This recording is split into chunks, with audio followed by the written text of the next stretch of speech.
My friends, as the evening comes to, as we draw closer to a close, there's two unique awards left. They are two of the most special that we have this evening. Before we hear from Sir Ben Kingsley, one of the greatest actors, not just of his generation, but any generation, we have, as you see, all of the awards look like a tree, and it's based on a biblical verse that if you have deep roots, that nothing can uproot you. One of them looks different. It's the first time we've ever created that award. We are about to present the Dr. Miriam and Sheldon Adelson Light of the Jewish People Award. It is the first time we have ever presented it, and it is being presented to the greatest living Jewish personality. Over the past 1,000 years, few Jews have reached the level of global influence, being a light to all nations, like the very face of the martyred 6 million, the most respected Jewish figure alive, and one of the 3 most respected human beings alive. In that company would only be Pope Francis, the Dalai Lama, and of course, the one and the only, the most famous survivor of the world's greatest crime, Elie Wiesel.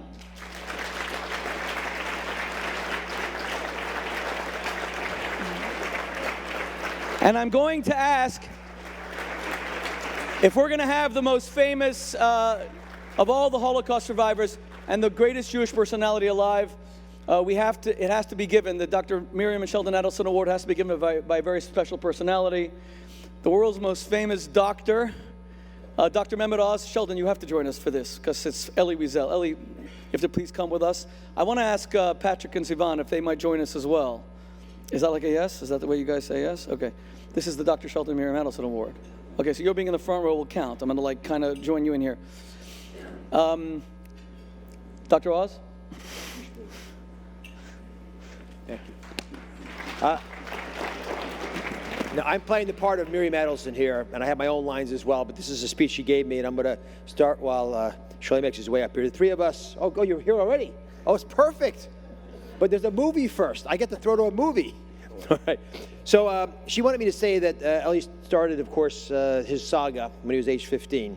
When he and his family were deported to Auschwitz, his parents and his younger sister died there, but Elie refused to let their memory die with them.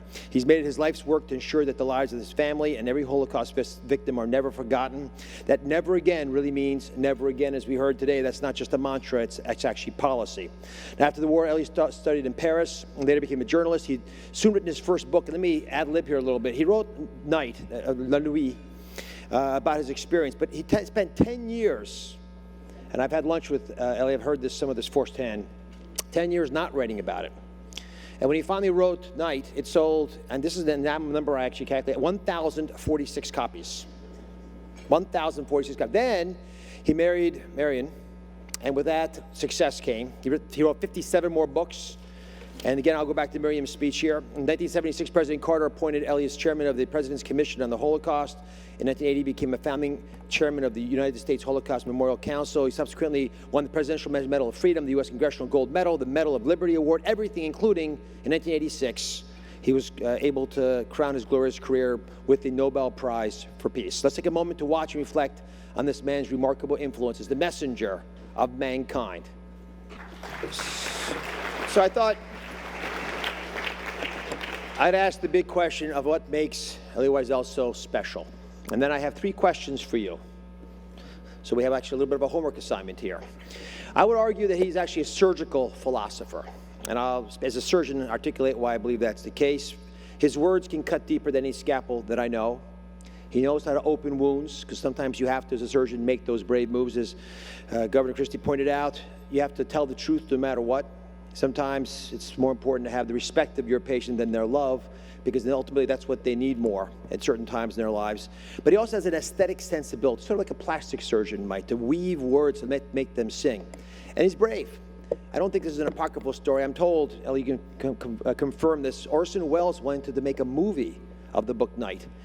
And Elie turned him down. He said he wanted the silence between his words to sing. He wanted that silence to live and not think anyone could do it justice.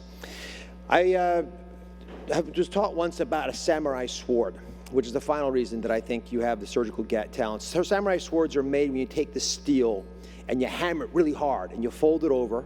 then you hammer it again, sort of like life does to us sometimes. And as you keep hammering at this metal, it gets tougher and harder and sharper, and you can wield it more effectively, which is how samurai swords are made. And it's a testament that I would argue that failure is not a tattoo, it's a bruise.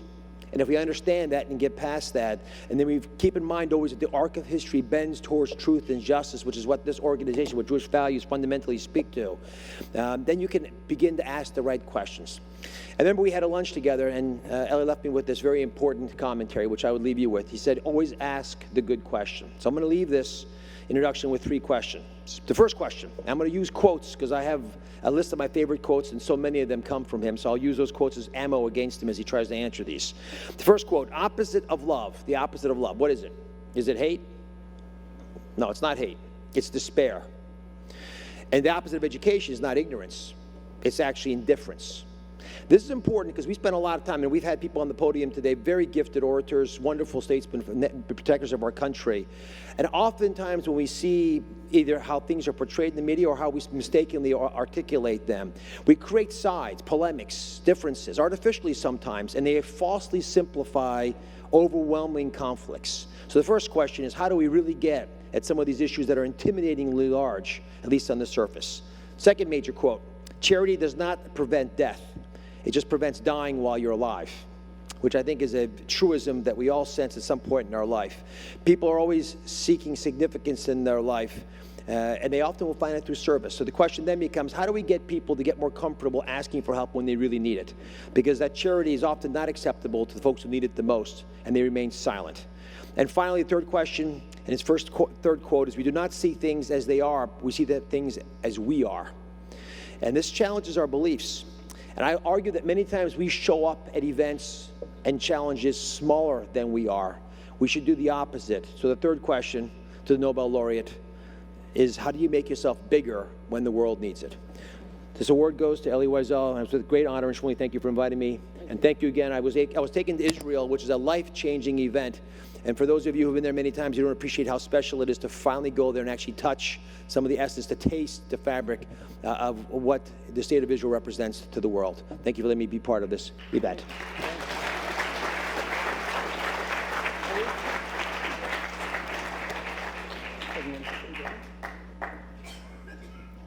Do you have your 3 questions and your answers?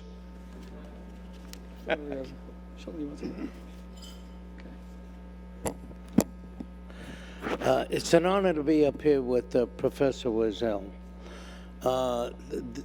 There's nothing more that can be said beyond what's been said, except that Shmuley refers to him as the prince of the Jewish people.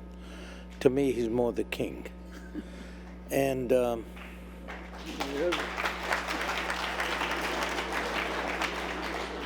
Mary and I are honored, deeply honored, to call Elie and Marion friends, beside admirers. And it's a deep honor for me, standing here for my wife Mary and myself, to recognize Professor Wiesel and to give this award to him. Thank you. Thank you. Thank you.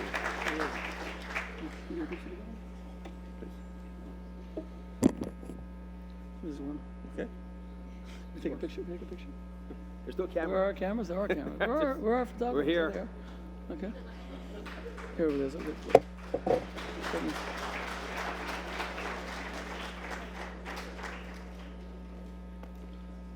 Want to see some of it, is it? Well,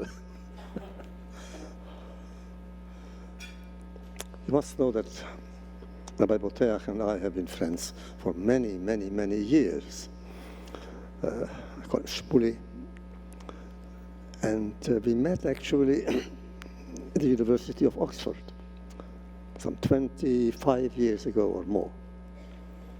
I thought it's going to be a usual visit to a university, have to give a lecture, meet students, some faculty, and then go home and quickly forgot. It's still going on. Somehow, the relationship remained as strong as before, because we realized that we have so many questions in common. Not answers, but questions in common. And there is quest in question, which I like.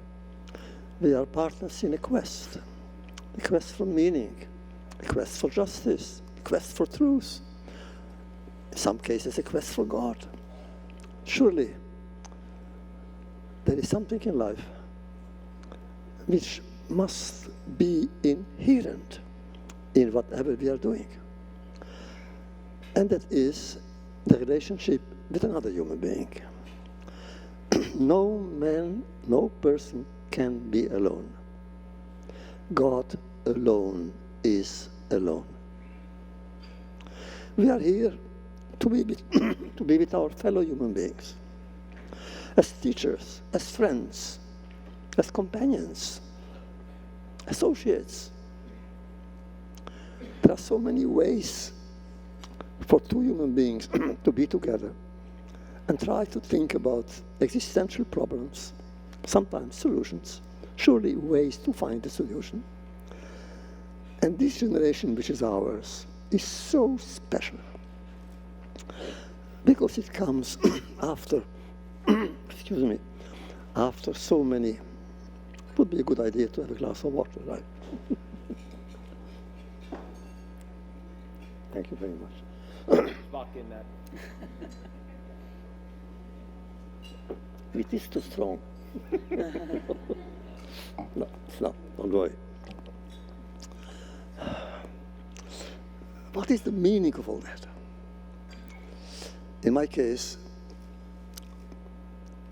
very often, I get up very early in the morning, do what I have to do, garden and so forth. And each time I ask myself, in what way will this day be different from all others? Which means I must do something special, something uniquely special, so that this day will be remembered, at least by me, as a unique episode. It is never an act of solitude. God alone is alone, we are not. It's always a bound to one else, to somebody else. A beautiful woman, why not? We love beauty. If God gave us a sense of beauty, it means we should love it. Truth, I'm committed to truth. Literature, all my life. So as a teacher, a writer, somebody who teaches philosophy and still learns about it, whatever we can, to extract a meaning which transcends the present and is valid not only for me as a Jew, but to me as a human being, therefore for other human beings as well. And therefore, I can tell you, whenever I enter a classroom, I feel privileged. I look at my students, I'm almost jealous of them. First, they are so young and so beautiful, but I'm jealous. They are going to learn something that they still don't know, which means maybe I'm jealous of myself. I'm going to teach them the things they don't know. But here the writer comes in. I remain the writer. I'm still writing every day. Always, I'm crazy about the system. I get up in the morning at 5, begin writing at 6, and there I write usually memoirs, non-fiction. And during the day, a few hours here and there, and I find for fiction, sometimes poetry. But anyway, I know what I'm doing with my time. Otherwise, come on, to waste time that can never be recovered? How stupid could I be? My good friends, I speak to you, of course, as a friend, but you know who I am. I'm a good student still. Every day I study. I still study the way I did all the time. Not only the Bible, but the Talmud. I love Talmud. Every single day. In the morning, get up at 5, at 6, precisely, at 6, Talmud. And then I read all kinds of books, Hasidism, mysticism, everything. And then I teach. I have been teaching for 50 years, and I have no intention of giving it up. To enter the classroom with new students, the hunger, the thirst in that room. What are we going to hear today? About Socrates, about Isaiah. What are we going to hear today? I love it. I really thank God, literally every single day, for the gift that I have now to be able to do what I really want, is study and share. So here we are tonight. Shmuley, my friend, invites him, and he knows already there are some people whom I cannot say no to, simply because it's not worth it. He comes back. But at one point I say to myself, it's easier to say yes right away, come on. It's too time consuming. That has been going on since Oxford. I came to Oxford for one day, thinking it's one day, it's finished. It's still lasting. That day is still lasting.